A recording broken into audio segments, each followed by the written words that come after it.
আসসালামু আলাইকুম। আশা করি সবাই ভালো আছেন। এই ভিডিওতে আলোচনা করব ইএমজিএস নিয়ে।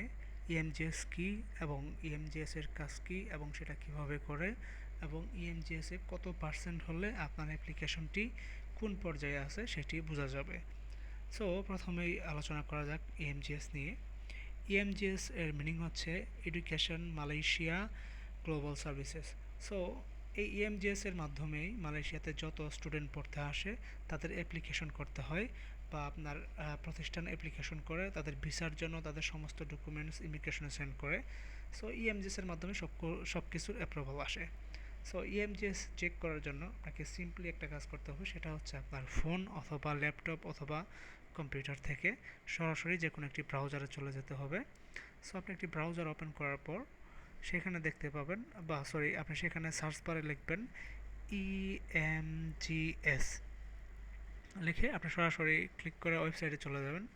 সরি, আপনি সার্চ করবেন। সার্চ করার পর আপনাকে প্রথমেই যে ওয়েবসাইটটি দেখাবে education Malaysia global services. So এই ওয়েবসাইটটিতে আপনি প্রবেশ করবেন। ওয়েবসাইটটিতে প্রবেশ করার পর আপনি দেখবেন এখানে কয়েকটি অপশন দেওয়া আছে, তার মধ্যে guidelines, student visa and track my application. So আপনি ট্র্যাক মাই অ্যাপ্লিকেশনে ক্লিক করে ওয়েবসাইটটিতে প্রবেশ করবেন। সো ওয়েবসাইটটিতে এন্ট্রি নেওয়ার পর এইখানে আপনি দেখবেন যে অ্যাপ্লিকেশন টাইপ অলরেডি দেওয়া আছে স্টুডেন্ট। এখানে আপনাকে কিছু করতে হবে না, এটা অটোমেটিক সিলেক্ট করা। সো এখানে ট্রাভেল ডকুমেন্ট নাম্বার এখানে দিতে হবে আপনার পাসপোর্ট নাম্বার। আমার পাসপোর্ট নাম্বারটি কপি করা ছিল, তাই এখানে আমি পেস্ট করে দিলাম। নাও এখন আপনার ন্যাশনালিটি সিলেক্ট করতে হবে। সো আপনি যদি বাংলাদেশি হন তাহলে বাংলাদেশি চুজ করবেন, আপনি যদি ইন্ডিয়ান হন তাহলে ইন্ডিয়া চুজ করবেন, পাকিস্তানি হলে পাকিস্তানি। যেহেতু মালয়েশিয়াতে মোস্টলি অনেক দেশ থেকে স্টুডেন্টরা আসে স্টাডি করতে, সো তাদের কান্ট্রি ওয়াইজ তাদের কান্ট্রি সিলেক্ট করতে হবে। যেহেতু আমি বাংলাদেশি সিলেক্ট করে দিলাম। দেন নিচে এই দেখেন একটা মার্ক বক্স আছে, এখানে টিক বক্স দিতে হবে। সো এখানে টিক দিতে হবে, I confirm that I have read and agree to the terms and condition. So এটাতে টিক দেওয়ার পর আপনি সরাসরি ট্র্যাক মাই অ্যাপ্লিকেশনে ক্লিক করে দেবেন। সো অ্যাপ্লিকেশন ক্লিক করলে আপনার যে ল্যান্ডিং পেজ সেখানে চলে আসবে। যদি আপনার অ্যাপ্লিকেশনটি ওপেন থাকে তাহলে এইভাবে দেখেন ওপেন চলে আসছে, বা অ্যাক্টিভ আছে আপনার অ্যাপ্লিকেশনটি এরকম দেখাবে। সো আমার অ্যাপ্লিকেশন এখন 75%। এখানে পার্সেন্ট নিয়ে আলোচনা করার পূর্বে শর্টলি একটা বিষয় নিয়ে আলোচনা করি, কালার নিয়ে, কালার ইনফরমেশন নিয়ে। এখানে যদি গ্রিন থাকে তাহলে এখানে বোঝাচ্ছে যে your application is progressing accordingly, তার মানে আপনার অ্যাপ্লিকেশনটি সঠিকভাবে প্রসেস হচ্ছে বা মানে প্রসেসিংয়ে আছে, সঠিকভাবে কোনো সমস্যা নেই। অ্যান্ড যদি আপনার এখানে গ্রিনের জায়গায় যদি ইয়েলো আসে আপনার এই সার্কেলটাতে, তাহলে বুঝতে হবে যে আপনার অ্যাপ্লিকেশনটি যে কোনো কারণে আপাতত প্রসেসিং বন্ধ আছে, বা ইমিগ্রেশন অথবা ইএমজিএস থেকে আপনার কিছু ডকুমেন্টস অথবা কোনো কিছুর এক্সপ্লেনেশন চাচ্ছে। সো আপনার ইনস্টিটিউটকে সেগুলো এক্সপ্লেন করতে হবে, বা যে ডকুমেন্টসগুলো তারা চাইবে সেই ডকুমেন্টসগুলো সাবমিট করতে হবে। অ্যান্ড লাস্ট ওয়ান হচ্ছে রেড কালার। সো এইখানে গ্রিন বা ইয়েলো ছাড়া যদি রেড আসে এই সার্কেলটা, তাহলে বুঝতে হবে আপনার অ্যাপ্লিকেশনটি রিজেক্ট করছে ইএমজিএস থেকে অথবা ইমিগ্রেশন থেকে।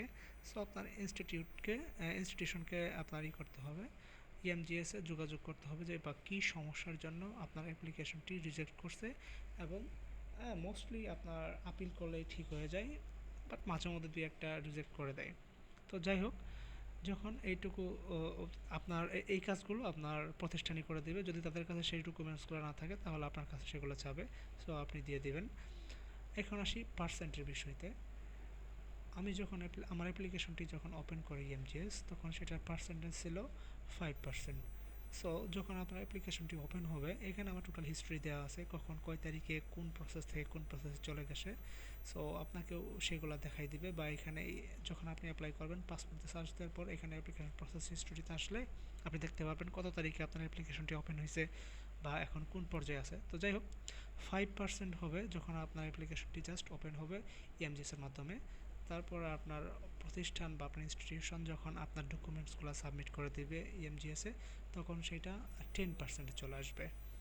অ্যান্ড তারপর যখন ইএমজিএস আপনার ডকুমেন্টসগুলো তারা পরীক্ষা করবে বা যাচাই বাছাই করবে, যাচাই বাছাই শেষ হতে বা সর্বোচ্চ সময় নেয় 7 দিন অথবা 10 দিন, এর মধ্যেই আপনার টোটাল যাচাই বাছাই তারা শেষ করে ভেরিফাই করে সেটা আপনার কমপ্লিট করে দেয়। যখন ভেরিফিকেশন শেষ হবে তখন 15 থেকে সরাসরি 35% চলে আসবে। 35% চলে আসবে যদি আপনার পিকচার ঝামেলা না থাকে, তাহলে যদি পিকচারে ঝামেলা থাকে তাহলে আপনার 32% চলে আসবে, তাহলে 30% চলে আসবে। যদি সবগুলো ঠিক থাকে এখানে তাহলে আপনার 35% চলে আসবে। 35% চলে আসলে এখানে আপনার অ্যাপ্লিকেশনের এখানে ইএমজিএস লেটার চলে আসবে, তখন ইএমজিএস অ্যাপ্রুভাল লেটার এটা চলে আসবে। সো এটা চলে আসার পর আপনার ইনস্টিটিউশন তখন এই ফাইলটি ডাউনলোড করে আর সমস্ত ডকুমেন্টসগুলো একত্র করে আপনার তারা ইমিগ্রেশনে সেন্ড করবে ইভেলের জন্য, ইভেল। সো ইলেকট্রনিক্স ভিসা অ্যাপ্রুভাল লেটারের জন্য যখন তারা ইএমজিএস থেকে ইমিগ্রেশনে সাবমিট করবে, তো এটা অ্যারাউন্ড 10 থেকে 14 দিন এর মধ্যে, অথবা সর্বোচ্চ 8 দিন সময় নেয় বা 10 দিন, আমার আর কম লাগছে।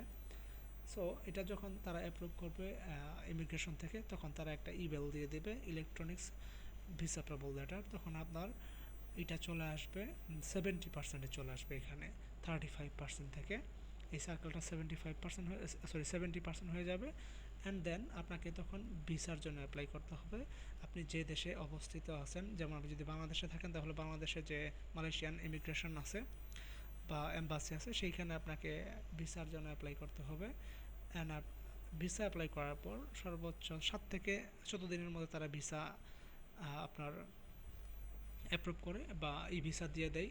যদি আপনাকে তারা ডাউট করে তাহলে তারা আপনাকে এম্বাসিতে কল করবে, এম্বাসিতে কল করে তারা যেতে বলবে। অ্যান্ড দেন সেইখানে আপনার কিছু কোশ্চেন করবে, সিম্পল কোশ্চেন, খুব টাফ কোনো কোশ্চেন করে না, বাট আমরা এমনিতেই ঘাবড়ে যাই, অনেকেই নাকি আবার সেন্সলেস হয়ে যায় যাওয়ার পর। তো যাই হোক, সিম্পল কিছু কোশ্চেন করে, এই কোশ্চেনগুলো রিপ্লাই দিতে পারলে আপনার ভিসা সেই দিনের ভিতর বা 2-1 দিনের ভিতরে এই করে দেয়, তারা দিয়ে দেয়। সো ভিসা পাওয়ার পর আপনি যখন মালয়েশিয়াতে চলে আসবেন, মালয়েশিয়াতে আসার পর অবশ্যই আপনি মালয়েশিয়াতে আসার পূর্বে আপনার ইনস্টিটিউশনকে ইনফর্ম করবেন যে আমি কয় তারিখে আসবো, অথবা আপনি যদি টিকিট কেটে থাকেন মিনিমাম 1 সপ্তাহ সময় রাখবেন ইনস্টিটিউশনকে আপনার নক করার আগে। সো আপনি আপনার টিকিট অনুযায়ী ইনস্টিটিউশনকে জানাই দিবেন যে আমি 7 তারিখে আসতেছি বা এই তারিখে আসতেছি, তখন তারা আপনাকে একটা রিপ্লাই দিবে। তারা যদি সেদিন অ্যাভেলেবেল থাকে তাহলে আপনাকে তারা রিসিভ করতে আসবে। অ্যান্ড অবভিয়াসলি তারা যেই দিনই দেন না কেন তারা আসে আপনার রিসিভ করার জন্য, হয়তো বা 2-1 ঘন্টার সময় নেই বেশি। সো আপনি মালয়েশিয়াতে যখন ল্যান্ড করবেন, ল্যান্ড করার পর আপনি সরাসরি চলে আসবেন এমজিএস ইয়েতে। তো এই আর কি, এমজিএস আসার পর তারা আপনাকে রিসিভ করে নিয়ে চলে আসবে। অ্যান্ড দেন মালয়েশিয়াতে আসার পর আপনি যখন 1 দিন বা 2 দিন পর রেস্ট নিয়ে যখন আপনি মেডিকেল করতে যাবেন, মেডিকেল করার পর 1 দিন অথবা 2 দিন সময় নেবে, তার মধ্যে আপনার অ্যাপ্লিকেশনটি 75% হয়ে যাবে। অ্যান্ড এইখানে একটা মেসেজ আসবে এরকম যে ওয়েলকাম টু মালয়েশিয়া, এরকম একটা মেসেজ আসবে যে আপনি মালয়েশিয়াতে অলরেডি চলে আসছেন। কিছু ইনস্ট্রাকশন দিয়ে দিবে আপনার সেফটির জন্য, যে বাইরে অথবা বিজি এরিয়াগুলোতে একটু হয়ে চলার জন্য, সাবধানে চলার জন্য। সো এই আর কি। অ্যান্ড দেন আপনার যখন মেডিকেল কমপ্লিট হয়ে যাবে, রিপোর্ট বের হবে, তখন এটা 85%-এ চলে আসবে সার্কেলটা। 85% আসার পর আপনার তখন ইনস্টিটিউশন থেকে আপনাকে কল করবে যে আপনার পাসপোর্ট নিয়ে ইয়েতে চলে আসেন, ভার্সিটিতে চলে আসেন। তখন তারা পাসপোর্টটি জমা নেবে অ্যান্ড ইমিগ্রেশনে আপনার পাসপোর্টটি সাবমিট করে দিবে। সাবমিট করলে সেটা 85% থেকে 100% চলে যাবে। সো এই হচ্ছে ইএমজিএস এর কাজ। আপনি ইএমজিএস এর মাধ্যমে যত স্টুডেন্ট আসুক না কেন, যেখান থেকে আসুক না কেন, মালয়েশিয়াতে তাদেরকে প্রসেস করতে হবে।